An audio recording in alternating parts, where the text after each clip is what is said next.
Okay, Conor, welcome to the Big Kickoff League of Ireland show. You're actually the first guest on, so there's a milestone for you. You were talking to me just off air about your Twitter account, and I Yeah, had a little stalk earlier on. You seem to be well into the boxing. Did you ever box before, or why so into the boxing? I've always loved the boxing. Yeah, ever since I was a kid, obviously watched it with my dad and the old Chris Eubank and stuff like that. And then I went down to Ballyfermot, ticking over there. And then when I was in Southend, I used to go to the boxing there as well. In Southend and do the training. I loved the training. Yeah. Wasn't keen on getting punched in the face and sparring and that, so I preferred just to train hitting the bag, so not getting hit. But yeah, it was.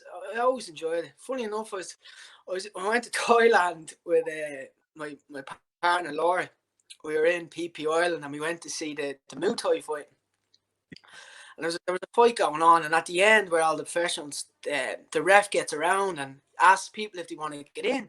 And I always Oh, you said, didn't. I'd love to experience it. And this was going, oh, sit there. And I said, I'm going to go for it. So I put my hand up. I went in with him.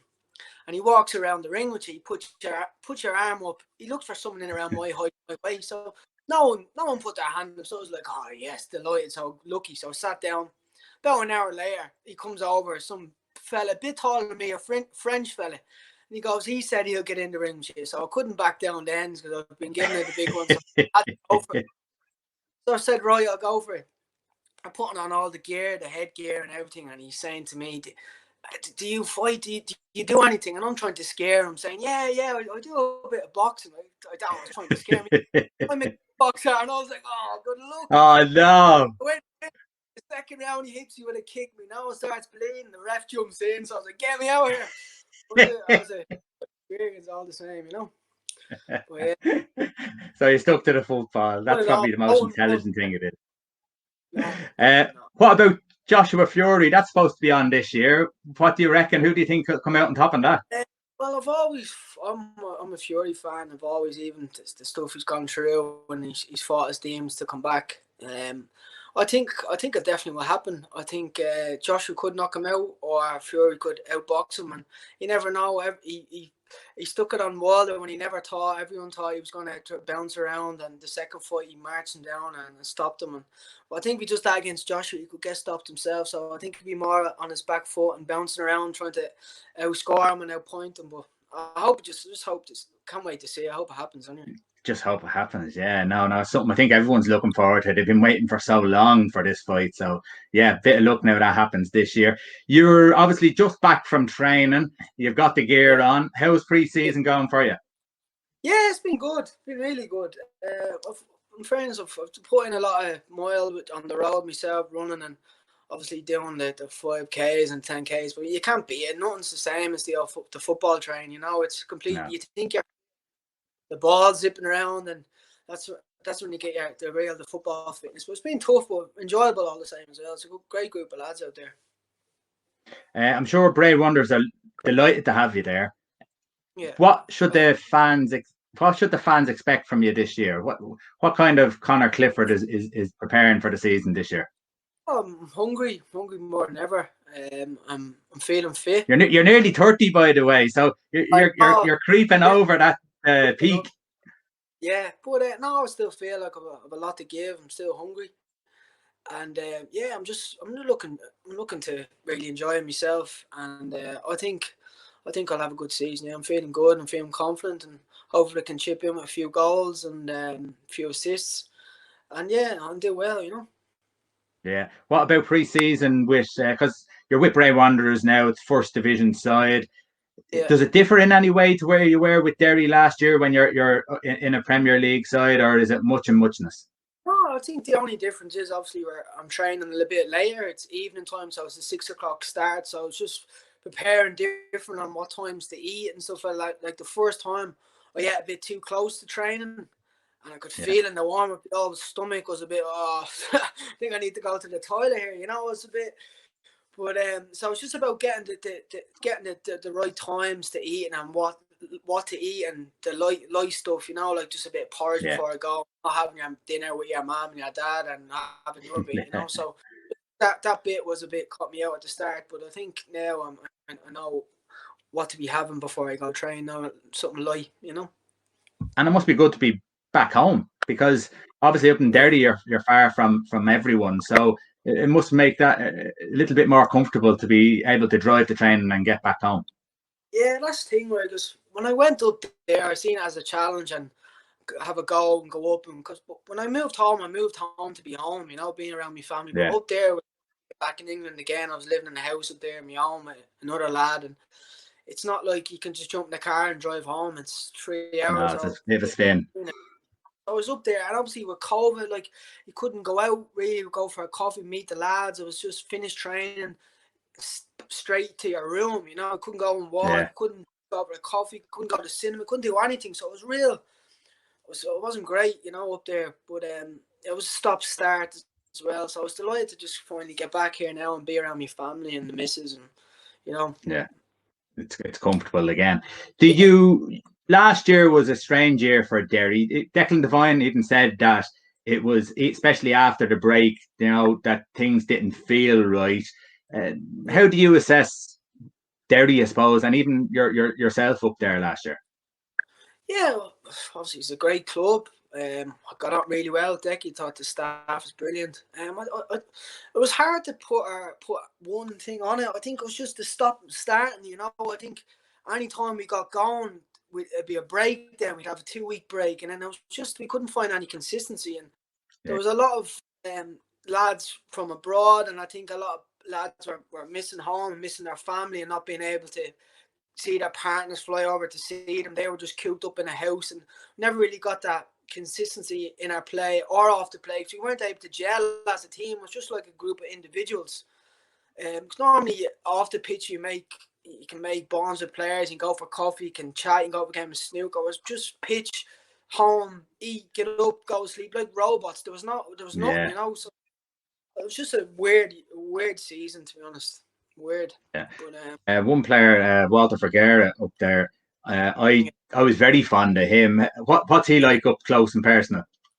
Yeah, Walter's a great lad, and I know Walter from years ago when he was at Chelsea. He was young. He always had his big afro head of hair. He loves that head of hair. But yeah, Walter's a top player. He's a tricky winger.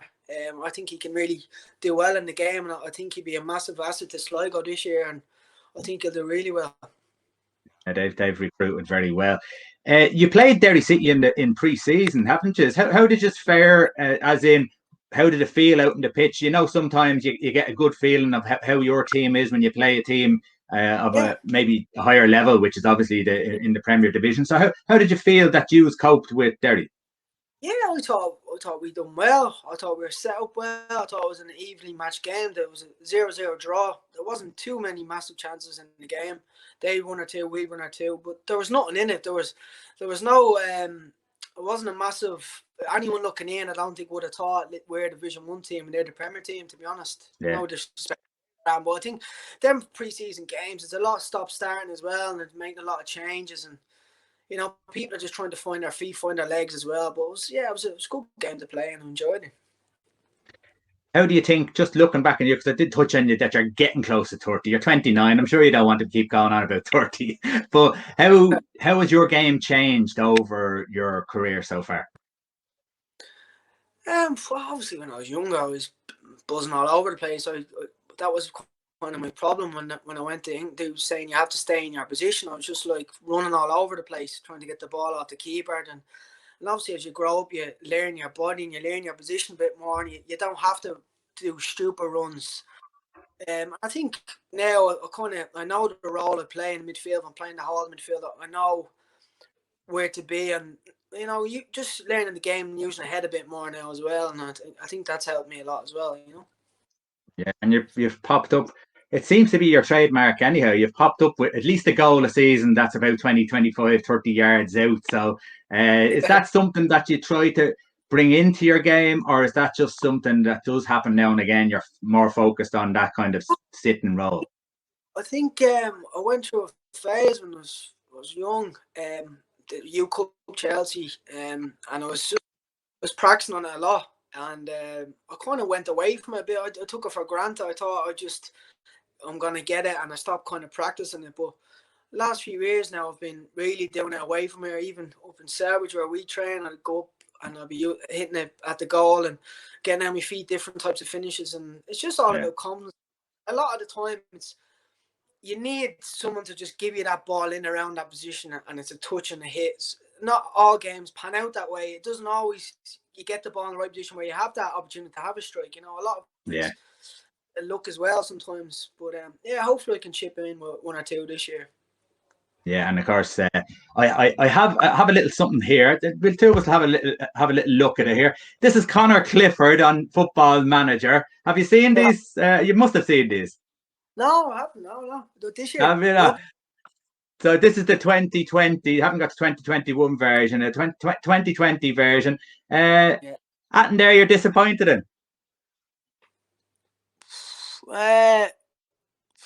Look at what are we looking here? So you got your passing. Passing 12. Penalty taken's nearly your best at 13. Have you ever taken a penalty? Yeah, I scored 3 penalties last year, 2 in the one game. Chipped the keeper on the second. Oh, I seen that. Yes, I did. I seen that. Yeah, that was a great finish. Yeah. He scored 2 in that game. Yeah, that's right. Natural fitness you have down as 13, stamina 12. So they're basically telling you get around. Bravery 13. Have you got? Are you up there with the Vinnie Jones? I've known to put in a tackle. Yeah. But out in Europe as well, but my own player didn't help. Yeah, broken nose. We won't count on that one too much there, Football Manager. I think if you're in a certain league, you're not going to get credited for that anyhow. So, listen, you were with Limerick for a spell, and Treaty United obviously are in the league now this year, representing Limerick. So you have them in the first game of the season. How do you approach that game? Because it could be very easy to go into that game going, these have only got their team together. They've got the pick of the last bunch of lads and take them for granted, couldn't it? Yeah, well, definitely. I know the manager.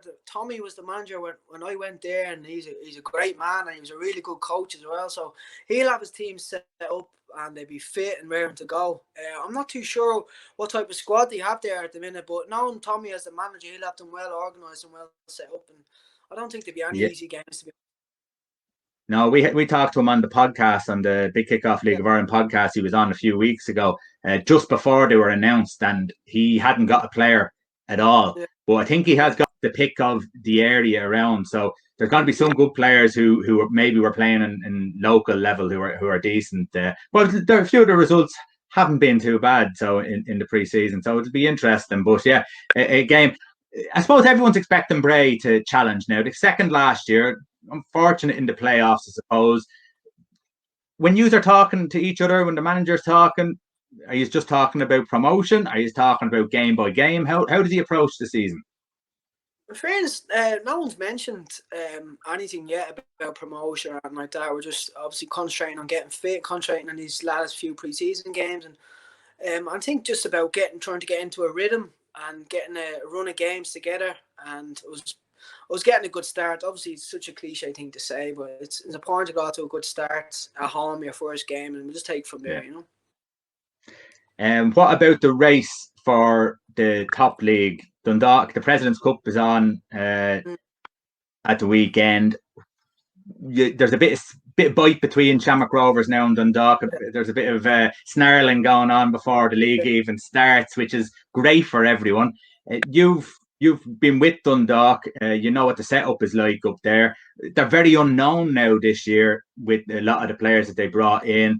Danny Mandrew gone to Shamrock Rovers, Jack Bourne out, McInnes out. So it's a bit of change there. What would you be thinking now if you had to put a few quid on some sort of championship race there? Who do you think is best equipped now to go on and win the league this year? It's going to be difficult to say. It'll be interesting to see tomorrow. I can't wait to sit down and watch it. We played Rovers last week, and they're very good and really good. They're brilliant last year, but Dundalk, they still have the core players there, the heart of the club, like the Shields and the Garts, and they be getting the new lads well up to speed and drilled into their heads what this game means tomorrow night, and telling them all about it. So I can't wait to see it. I've seen a few of the lads thrown a few shots at Rovers, saying the only one was an 18 game. They'd be different this year, which is the case. But obviously you can't look past. Obviously, the Rovers were brilliant last year, and I think Dundalk as well with the new players. It'd be interesting to see what the new foreign lads come in, and I'm sure it'll go down to the wire again. But I wouldn't write off Pats either this year. I think Stevie will have them really tuned in and ready to go this year. I think Pats could be competing this year as well.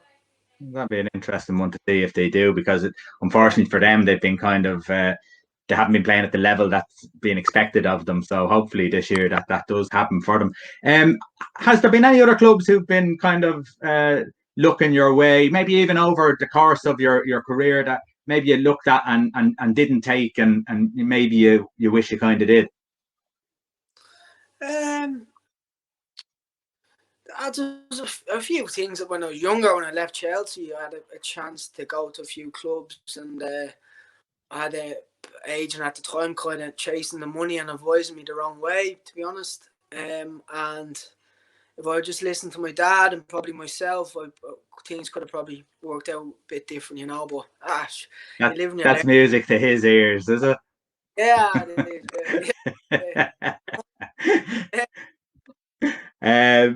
Yeah. So overall, you look at the new season. Who do you think? Obviously, you're fancying yourselves up there for the championship, for the first division to go and push on. Who do you think are going to be your main rivals there this year? Well, I think Shells have signed well. They've brought in a few Derry lads, Ali and Bruno. Bruno, very good player in the midfielder. I think they'll be strong. They'll have a strong squad, and hopefully, the likes of us will be pushing them as well. UCD are always have a good side, and there's some good young players there as well. So it'll be interesting to see. But yeah, I think Shells be fancying themselves at the minute, to be honest.